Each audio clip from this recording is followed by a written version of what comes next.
السلام عليكم ورحمة الله وبركاته. الحمد لله رب العالمين، والحمد الحسن والسلام الجميل، وأشهد أن لا إله إلا الله وحده لا شريك له، وأشهد أن محمدا عبده ورسوله. وبعد، كان يحكى أن هناك رجل، هذا الرجل تزوج امرأتين، الأولى تسمى حانة والثانية تسمى مانة. وحانة كانت صغيرة أقل من 20 سنة، وأما مانة فكانت كبيرة السن تقترب من 50 سنة. كان هذا الرجل له لحية كثيفة بها شعيرات بيضاء، فكان إذا ذهب إلى حانة الصغيرة تقول له: أنت رجل قوي جلد، هذا الشيب الذي في لحيتك يظهر للناس أنك كبير، فتقطع هذا الشعر الذي قد ابيض في وجهه. فإذا ذهب إلى مانة تقول له: أنت رجل جليل القدر وقد كبرت، الشعيرات السوداء هذه تصغرك وتظهرك للناس كأنك شاب، فتقص هذه الشعيرات وتأخذ منها. فيذهب إلى هذه فتفعل هكذا، ويذهب إلى تلك فتفعل ما سمعتم. في يوم من الأيام بعد مرور الزمان ينظر في المرآة فإذا وجد لحيته قد انتهت، فقال كلمة صارت بعد ذلك مثلا، قال: بين حانة ومانة ضاعت لحانة، لحيتي راحت، لا ثبت السواد ولا ثبت البياض. صار هذا المثل صار يحكى للمترددين، الإنسان اللي يكون متردد بين طريق يمين وطريق شمال، المتردد بين رضا الناس، إرضاء الناس وإرضاء رب الناس، الطريق في السعادة بين الطريق اللي يرضي الله عز وجل والطريق اللي يرضي الهوى. فالإنسان طول ما هو مش مركز هيضيع عمره، وهيجي في يوم من الأيام يقول: بين حانة ومانة ضاعت لحانة. ضاعت بقى؟ ضاع عمرنا زي الشاب اللي كان يعني عنده محل، وكان في سراق كثيرا حول هذا المحل، كان يجمع القمامة ويكنس المحل، فيبدأ يجمع القمامة، فحب يأدب هؤلاء، بدأ يضع هذه القمامة وبقايا هذا الكنس في العلبة. هذه العلبة كان يغلفها كده تغليف كويس، واللي يشوفه من بعيد كده يحس ان هي حاجة لها بريق ولها رونق. فيضع القمامة في هذا الصندوق، وبعد ما يعني الصندوق ده يتملي في الآخر يروح قفله كده ومغلفه تغليف كويس كده ويحطه. فيجي السارق يسرق الصندوق ده ويجري، فهو يهمه كأنه يجري خلفه، فالتاني يجري أكثر، وهو بيجري يفك بسرعة بحيث ان هو ياخد قطعة الألماظ اللي جوه ديت وياخدها. فده انه يفك يفك يفك يفك يفك، وبعد 300 متر كده يفاجئ ان هي كنز تراب، فده انه يلعنه ويسبه ومش عارف ايه والكلام ده. خيبة الأمل. في كتير جدا ممكن يجوا بعد عمر طويل يقول: يا ليتني قدمت لحياتي، يلاقي حياته كلها راحت فين؟ بين حانة ومانة، لا عرف يمشي الناحية دي ولا عرف يمشي الناحية دي. الإنسان خاصة اليومين دول احنا في جو امتحانات، الشاب اللي عنده جنبه فرح ولا جنبه هيصة ولا أولاد أخته بيلعبوا ولا الكلام ده مش عارف يركز، كل عم يجي يقفل على نفسه، وده بيكسر في كذا، وده بيلعب كورة في الصالة، وده مشغل مش عارف ماتش، وده بيعمل ايه، وده في فرح حواليه، فمش عارف. فيجي والده يقول له: مالك؟ يقول له: مش عارف أركز. وده في امتحان كيمياء ولا امتحان فيزياء ولا امتحان في الآخر خالص شهادة هياخدها، وهو عارف مصير الشهادات اليومين دول فيه هيعمل ايه؟ هيحجز مكان على الرصيف، لأن كل الرصيف دلوقتي مليان، مفيش مكان للقعاد، انتظر دورك بقى. وده امتحان عادي جدا، امتحان دنيوي. لازم نكون واخدين بالنا كويس جدا ان في امتحان كلنا مقبلين عليه. هذا الامتحان شئنا ام ابينا كله رايح. قال الله عز وجل: إن أرضي واسعة فإياي فاعبدون كل نفس ذائقة الموت. فلازم نركز كويس جدا في الطريق اللي احنا رايحين له، والطريق المآب والمرجع اللي الله عز وجل لم يستثني منه أحد حتى محمد صلى الله عليه وسلم. قال: إنك ميت وإنهم ميتون، صلى الله عليه وسلم. فلا بد أن الإنسان يهتم بالطريق اللي هو ماشي فيه، عشان ما يجيش في يوم من الأيام يقول حياتي راحت وعمري ضاع. طيب عشان الواحد يوصل للدرجة دي ايه المطلوب منه؟ سهلة. الله عز وجل قال لنا في آية كاشفة معرفة لنا الطريق. قال: يوم لا ينفع مال ولا بنون إلا من أتى الله بقلب سليم. لازم تشتغل على قلبك، ده الطريق، الحاجة الوحيدة اللي ممكن تنجو بها. الحاجة الوحيدة ان قلبك يكون سليم. سليم من ايه؟ ده ان شاء الله عز وجل هذا ما سنعرفه في هذه السلسلة بإذن الله عز وجل، إذا يسر الله عز وجل وقدر. القلب الذي نريد أن نلقى الله به. أول شيء عاوزين نفهمه في الطريق ده ونستوعبه، إن القلب يشعر، وإن القلب بيستمتع، وإن القلب ليه طعام وليه شراب وليه احتياجات.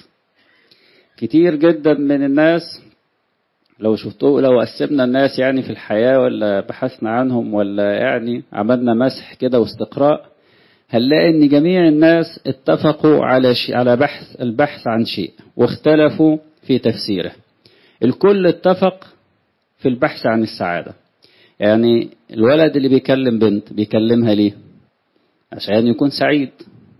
طيب واللي بيشرب مخدرات بيشرب ليه؟ عشان يكون سعيد. طيب واللي بيسرق ليه؟ عشان يكون سعيد من وجهة نظره. واللي بيقتل ليه؟ عشان يكون سعيد ويخلو له الجو، وهكذا. واللي بيقرب من ربنا بيقرب ليه؟ عشان يكون سعيد. واللي بيصلي ليه؟ عشان يكون سعيد. لكن مين هو السعيد فعلا اللي من كل هؤلاء؟ حضرتك لو اتفرجت على شيء ومتعت نظرك به، هذا الشيء مثلا سواء يحبه الله أو لا يحبه الله، في الآخر أنت متعت عينك.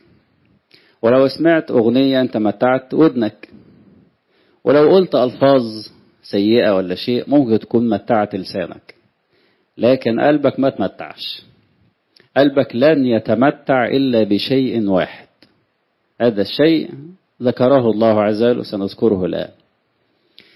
ايه اللي بيخلي ناس كتير جدا من اللي احنا ذكرناهم في اصناف الناس اللي احنا ذكرناهم في موضوع البحث عن اللي بيكلم بنت واللي بيشرب مخدرات واللي بيسرق واللي بيأذي ولا الكلام ده كله، وفي الاخر خالص مش لاقي السعادة؟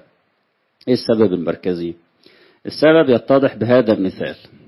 حضرتك دلوقتي لو ظهر ليك او سمعت عن جهاز جديد، اول مرة تسمع عن حياتك عن حاجة اسمها الكمبيوتر، فقلت ما شاء الله الجهاز ده كل الناس بيثنوا عليه خير وبتاع الكلام ده كله، ورحت جبته كده متفكك كده، جبت ماوس وجبت كيبورد وجبت مش عارف سي بي يو وجبت الشاشة وجبت مش عارف ايه وجبتهم كده، والراجل اداك ورقة كده فيها الكتالوج بتاعه. تعمل ايه؟ انت قعدت وقلت يا ابو احمد الجهاز ده انا سمعت اللي احنا جبناه، وجبت خالد وجبت مي وقعدت مع الناس كلها مع اولادك وبتاع، وده تحط الكمبيوتر ده ايه يا جماعة هنركبه ازاي وهنستعمله ازاي؟ فواحد قال لك والله انا شايف السي ده ولا الصندوق ده ولا بتاع ده ولا الشاشة دي مثلا، انا شايف ان الشاشة دي ممكن نتفرج عليها على ماتشات فنوصلها بالدش.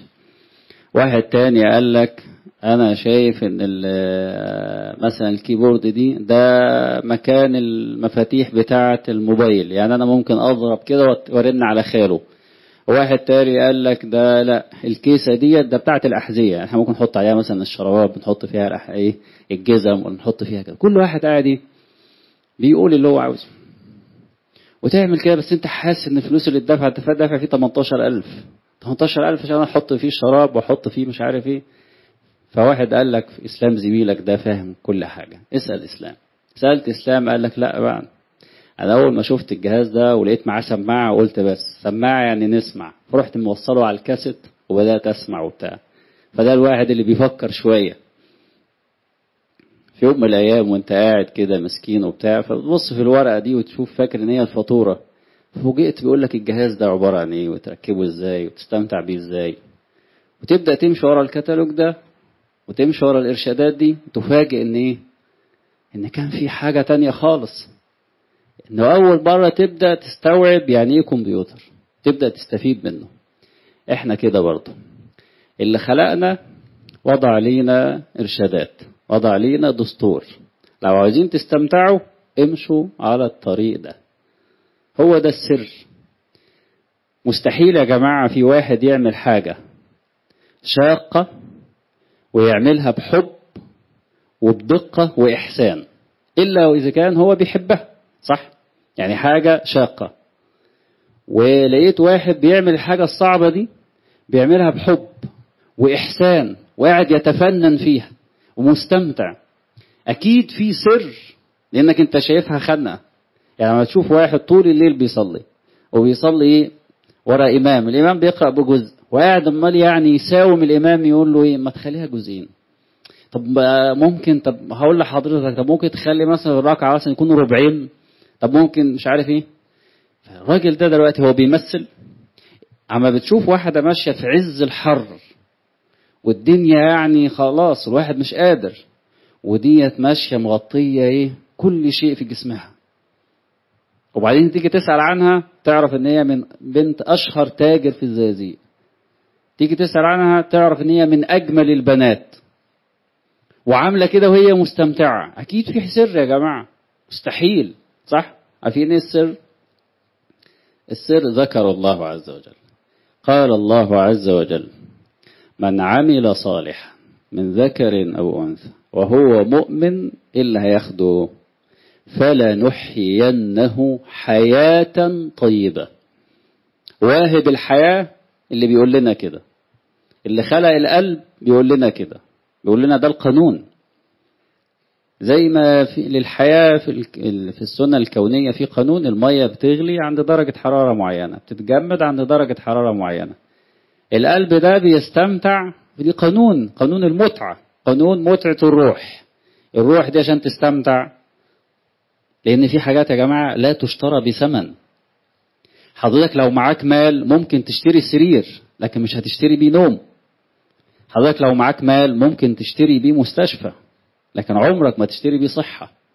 ممكن لو معاك مال تتجوز 4، ولو يعني راجل لا تضع المعيار الشرع والحلال والحرام أمامك ممكن تمشي مع نساء كتير، بس عمرك ما هترزق عفة ولا هترزق حنية ولا هترزق. ممكن الفلوس تجيب لك عبيد لكن مش هتجيب لك واحد يبرك. في حاجات لا تشترى بثمن. واحد كان غني جدا وعنده مشكلة في الأرق والنوم والكلام ده، الراجل ده بفلوسه ممكن يشتري أسرة العالم كله ويشتري وسائد اللي موجودة في العالم كله، لكن مش قادر يشتري نوم. سبحان الله، عشان تعرف قد ايه انك فقير. تعرفين يعني ايه نوم؟ النبي صلى الله عليه وسلم قال ان رفع التكليف، رفع القلم عن 3 منهم عن النائم اللي نايم. طيب ليه اللي نايم؟ لانه مش معاه عقله مش معاه. انك بيجي عليك وقت عشان انت فقير، انتم الفقراء الى الله، بتقول له ايه؟ يا رب انا عاوز انام، يا رب عطل عقلي، انا عاوز عقلي ده يقف وعاوز انام. سبحان الله. اهو الراجل ده كان كده، عنده بماله ممكن يشتري جميع المخدات اللي في العالم لكن مستحيل ان يشتري نوم. هو ده بقى فلنحيينه حياة طيبة. هو دي الحياة الطيبة. بعض الناس ممكن يقول طيب أنا بشوف إن في ناس بعاد عن ربنا وعايشين سعداء.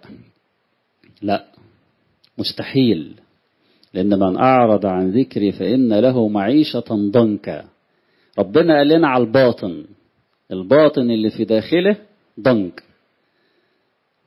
ولذلك تجد، وأنا يمكن قلت امبارح في درس التراويح، إن في 2016 منظمة الصحة العالمية بتقول إن في 800,000 إنسان انتحر.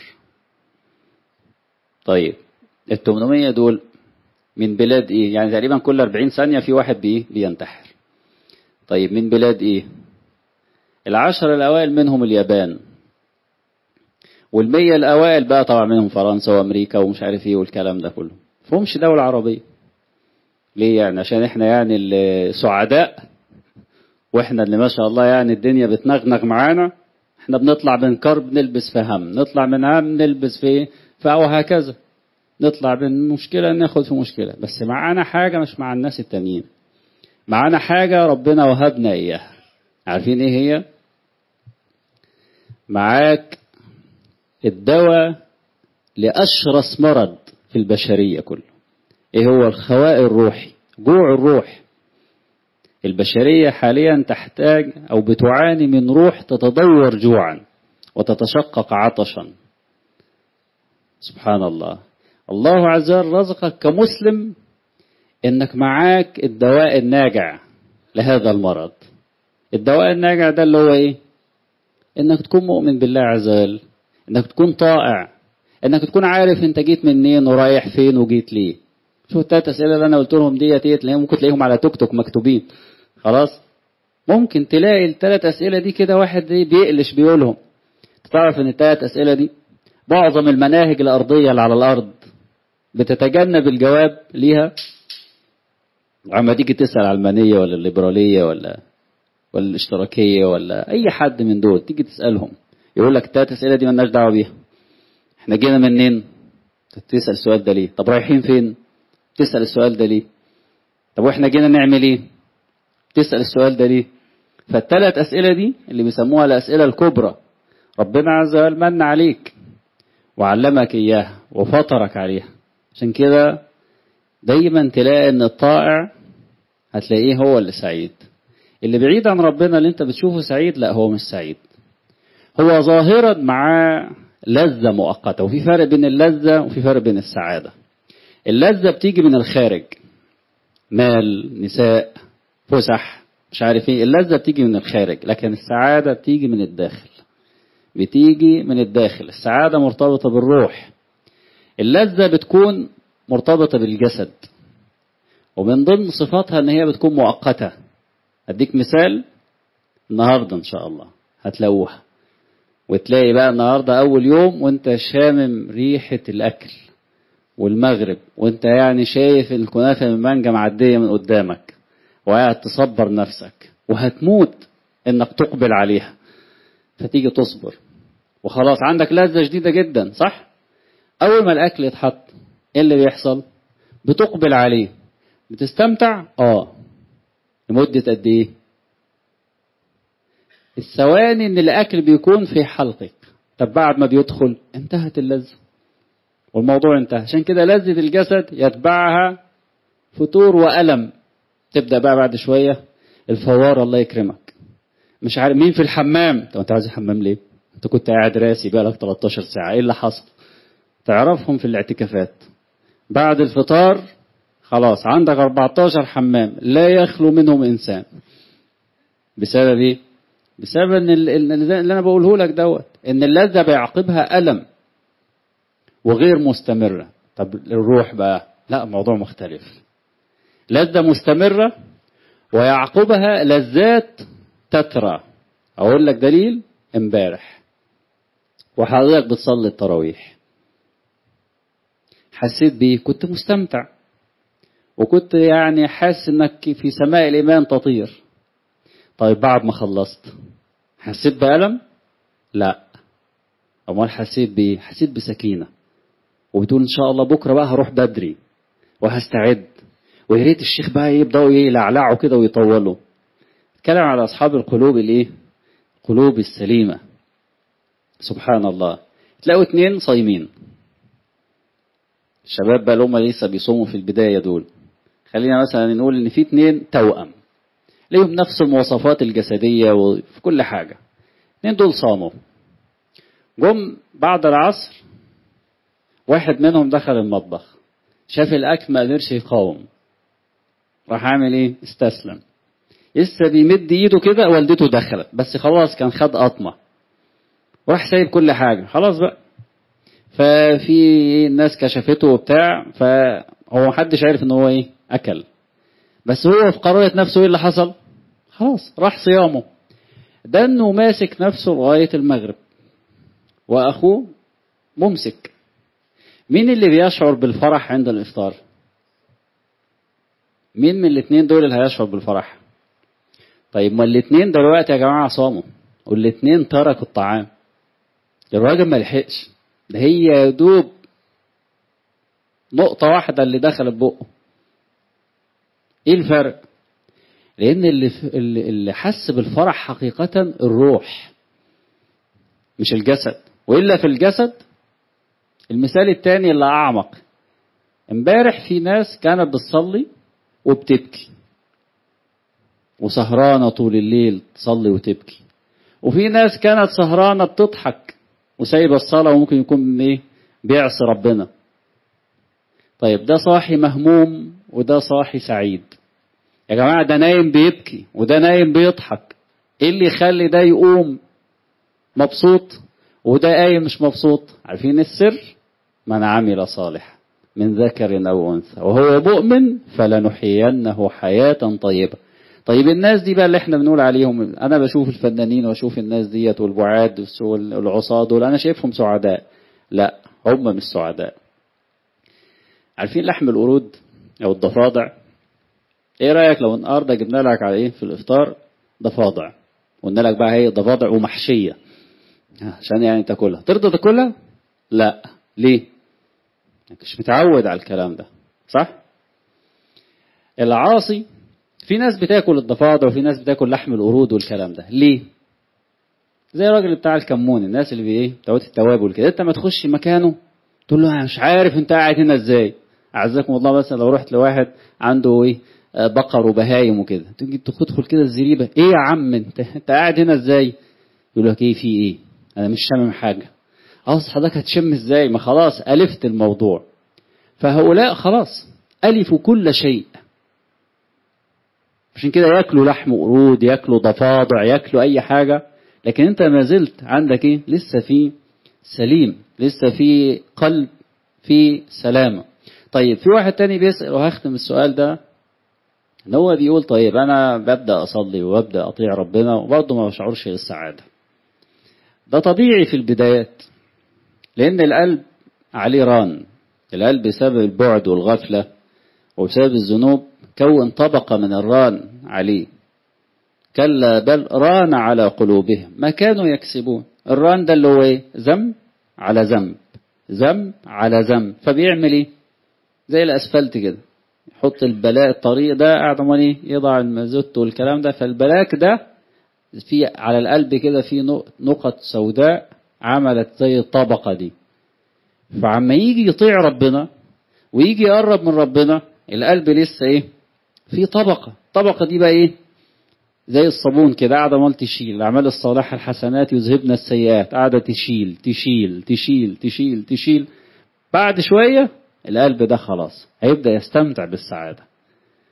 ويا جماعة لازم تبقى عندكم يقين ان الناس اللي بيروحوا بدري المسجد وعندهم شغف ان يكونوا في الصفوف الأولى وشغف انه يتصدق بماله، وان زوجته في عز الحر ماشية زي ما قلت لكم كده بزي امهات المؤمنين، ما فيش حاجة باينة منها، الناس دي مش بتعمل كده بتمثل.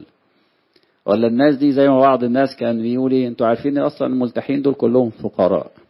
وكان بيتكلم جد ما بيهزرش. كان ده من 10 سنوات، وكان صحفي كبير. كان يقول لي بقى ليه هم فقراء؟